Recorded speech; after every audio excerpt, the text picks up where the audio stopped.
But it's really great, Manzi, to have some time with you today to be able to dive a little deeper into your experiences as a student. We have been working for the last few months together on some work study programs around graphic design and website design. But it's great to be able to talk to you today and learn more about you and your journey in the world of education. Yeah, it's great to be here. Thank you for this podcast interview. Yeah. And so the Canadian education system, you're entering the fourth year of a communications degree, an undergrad degree, but Canada is not the only country that you've experienced education. Tell us a little bit about the systems of education you've encountered over your life, like elementary, secondary. Where did you do those levels of education? Then what brought you to the Canadian higher education sector? Yeah, so I was born and raised in Rwanda, Kigali, Rwanda, East Africa, and my education started off in the local system there. So I did my what would be like kindergarten here and nursery and elementary school and middle school and high school, all in Rwanda. But I did the local system until about eighth grade, which is about middle school, and then I switched to IGCSEs, which is international. It's the system that's used in the UK, but this one was more international and it was used in Rwanda and East Africa and all over the world. And then when I got to grade 11, I did something called the IB program, which is International Baccalaureate.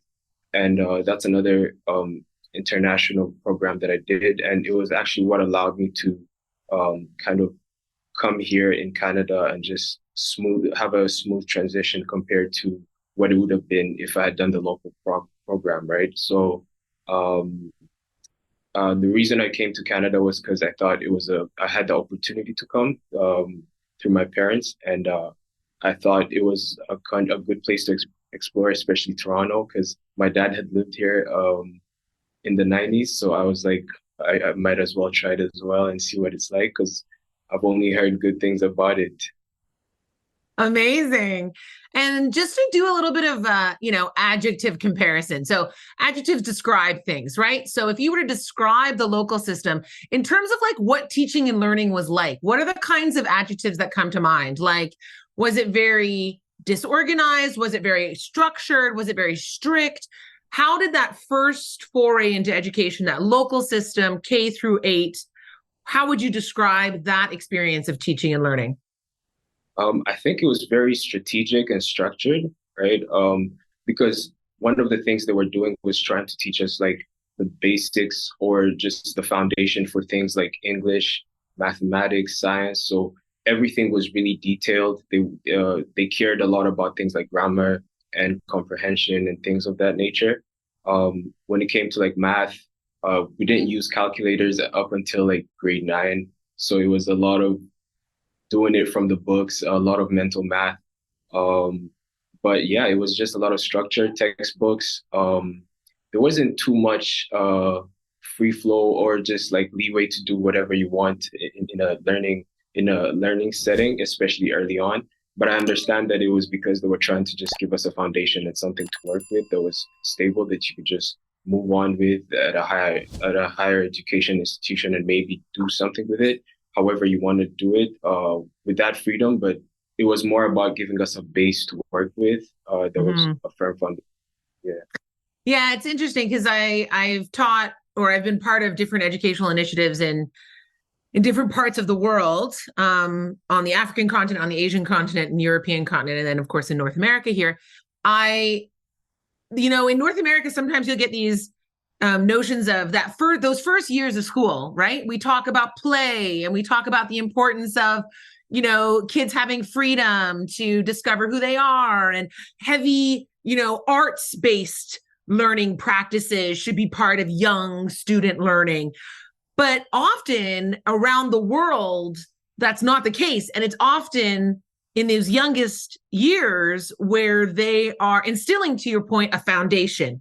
So do you think in retrospect, like if you were to give a commentary on how education systems should be built, do you see that idea of structure and formalizing and testing, and again, right, focusing on those core curricular topics, science, math, language, Where do you see the value in starting that from a very, very young age? Do you feel like there needs to be more of a balance between play and art and those foundations, or that maybe those foundations are better placed in the older grades like 8, 9, 10?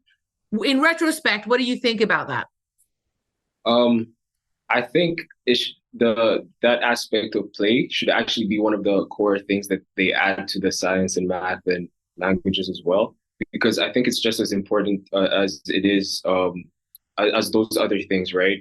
Because when you grow up, those things, when it comes to the play and that what you just talked about right now, those are things that you carry along for the rest of your life in school or in within education and outside of education.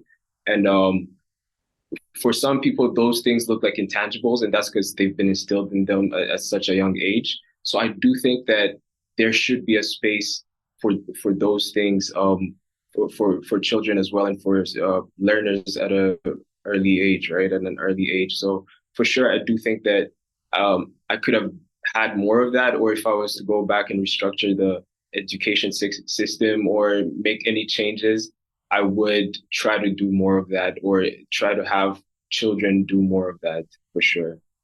Because there's so much time, but I understand, you know, I don't know if it's different parts of the world or geography that plays such a role in this idea of starting with the heavier or harder or structured topic so soon.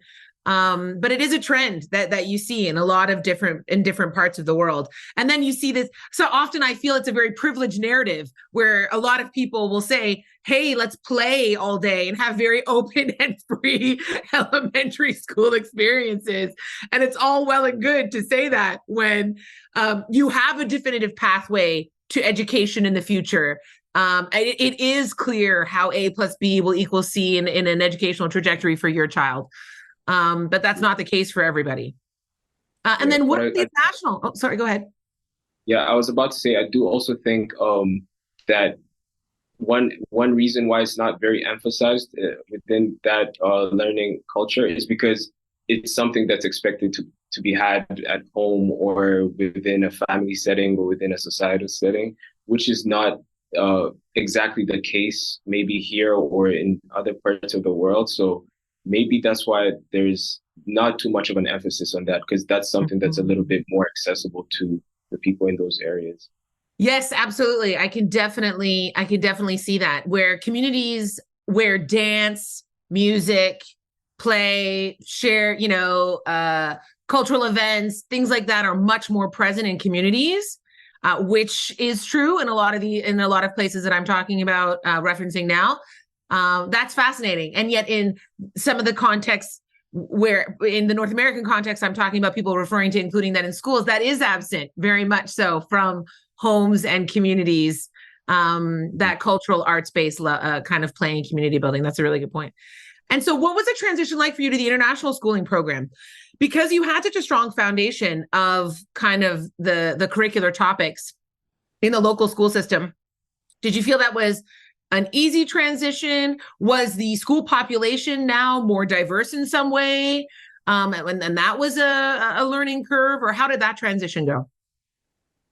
That was also, yeah, that was an easier transition. I think part of the reason it was easy was because I was a child, I was younger. I wasn't even really thinking about the differences as much, but it was different in many aspects. Like you talked about the diversity aspect. That's something that I saw for the first time. Maybe not the first time, but I was seeing more students from different parts of the world more than I had while I was still in the local system. And even the learning methods were different. So you like we just talked about how the aspect of play and just being doing things outside of the classroom, or things that are more artistic and creative that aren't really the things that I was used to. I started to see that more. That was around the time I started playing basketball. I started playing basketball. I started getting involved in sports. Um, I started dancing. I was getting involved in all these different things. So that was perhaps the biggest difference. It wasn't more about the books, just the books. I got a chance to just explore other things as well. that weren't Mm. just in the class. Mm, that's fascinating because so often when we talk about higher education or post-secondary education, as we um, zoom you forward now to your experiences here at York University, people always talk about university as not being, the biggest lessons you learn in your university experience are not the ones you learn in a classroom. Would you say that that's the case for yourself? And if so, what were those experiences for you, or what are those experiences for you? Building off of what you said, looking more at extracurricular activities in that international school context to now this idea of you're an adult, you're in a school context, you're on this campus, but ultimately school is everywhere and your education is not restricted to what's happening in the classroom. Yeah, I think that was another transition that I could see happening in real time because it had to happen if I was going to succeed. So for for York or for university, the things that changed the most were more about just learning skills like time management, like having a schedule, like living with people, things like socializing or just knowing how to socialize with people that are different from you, whether it's an interest or who don't look like you. So that taught me how to live in the world. University taught me how to live in the world more than anything. It taught me responsibility. So school in high school or when you're younger, it's the teacher gives you work and they give you clear expectations and a clear deadline. Like here, you kind of have to put yourself on a schedule, manage your time in a way that may be different from somebody in the same class as you. So it was really about just learning how to navigate through the world and learning how to navigate through responsibility. And what kind of advice would you give? Because this is a huge skills gap in higher ed. And a lot of it is first year students, but it's not just first year students, Manzi. It's like fourth year students, it's doctoral students, it's students working in their master's degree, it's adults. People haven't necessarily learned. I want to preface this too by introing the technology piece too, because there have been so many different ways to engage in the world now, so many more things that are distracting us from tasks or time regulation or self-regulation. And so the world that's changing so fast, so many people are not taking that time to be aware of like, oh, these are my responsibilities. This is the kind of person I am, and doing the work to figure out, well, if this is who I am, this is how I might benefit from going about structuring my time. So how did you learn that skill? And then how would you advise others to cultivate that kind of self-awareness and self-discipline? Yeah, I think for me, it comes down to just being clear about what you want. So, for example, if what your goals are, if I have school and I have to work, those are my two responsibilities, and I could kind of put them be like this is my number one priority. Maybe school is my number one priority. Work is my second priority, and then everything else falls under, whether that's going to the gym, socializing, and doing things like that, and having clear goals. So I want to, for example, like myself, I'll tell myself that I want to finish my readings for the week by Sunday, for example, right? And so I'll build my schedule around that. I think having a to-do list, having a schedule, those are like non-negotiables, right? If you want to succeed or if you want to be organized, like structure is important. So I do things like I plan out my day from when I wake up to when I go to bed. I know what I'll be doing. Maybe not exactly to the T, like what I'll do every minute, but I know that I have a list of things that I'm trying to accomplish by the end of the day, right? And those daily goals contribute to the weekly goals, and the weekly goals contribute to the semester goals or whatever it may be, right? So it's just having a routine and working with it. And it's not going to be perfect. You're not going to check out everything every day, but it's about being willing to learn from whatever mistakes you made or for example, like myself, early on, I noticed that I was trying to do too much for example, like a day or in little time. So I had to do less. And that way I wasn't being frustrated by the fact that I'm not completing everything that I have to do. I had to take on less tasks because in the end, that's what was serving my goals of like finishing school and having sleep and being healthy at the end of the day. So structure is important. And yeah, understanding that it's not what works for the other people is not going to work for you. What works for you might not work for other people. And it's okay as long as the end goal is accomplished. You just need to figure out what works for you and keep tweaking it and keep making changes to it however you see fit. Yeah, the process of iteration is key. Hey, like you start with these kinds of broad topics, which are excellent to identify this idea of top level priorities, right? What do you value? Then you move into these clear goals at that next level. And then in the micro level, you build a schedule. And that schedule has daily components, weekly components leading up to meeting goals and ultimately feeding or meeting priorities, those higher level priorities.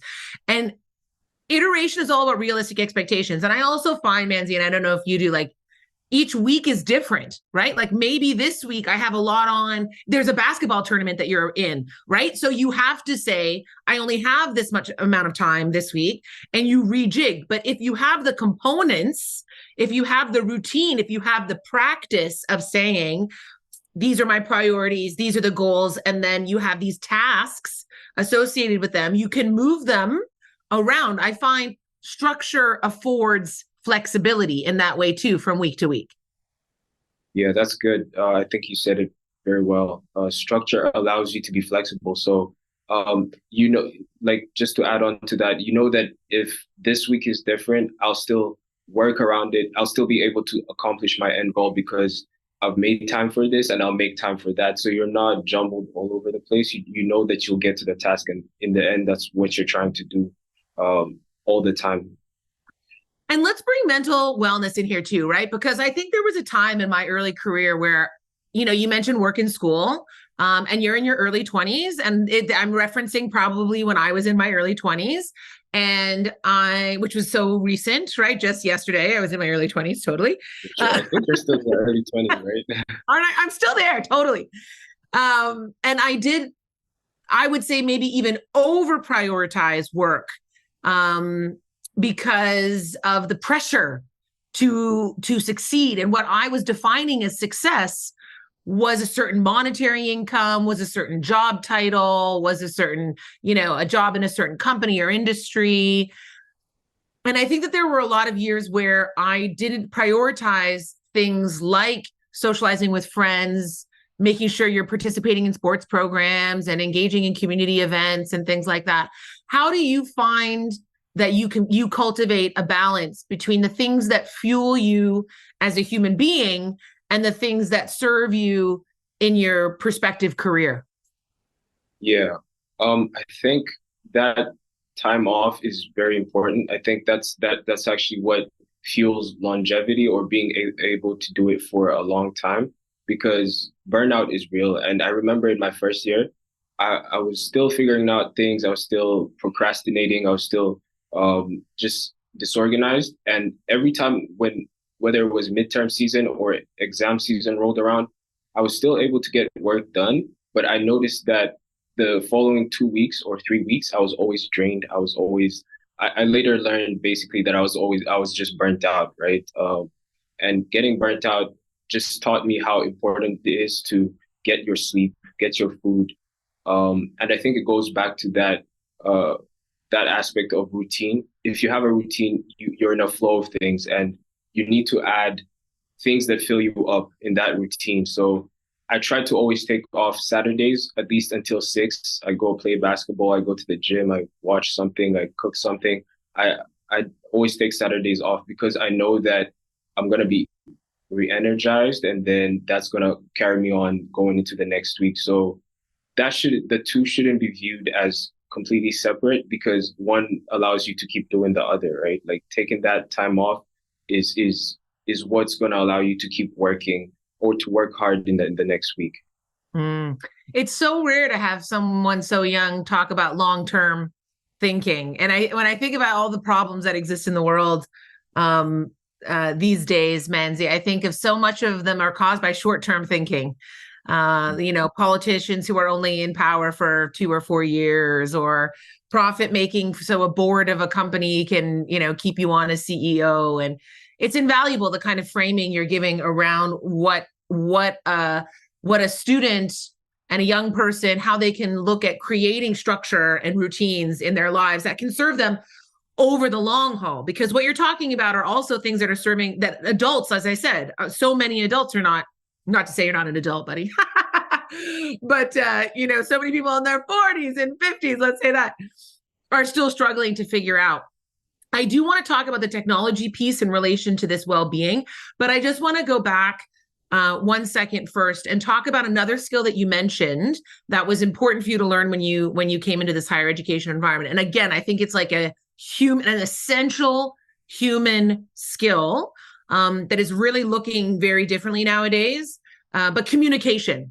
So this idea of in teaching and learning, I know some of your courses might have been like super high enrollment, like maybe you had 100 or 150 or even more students in some of your classes.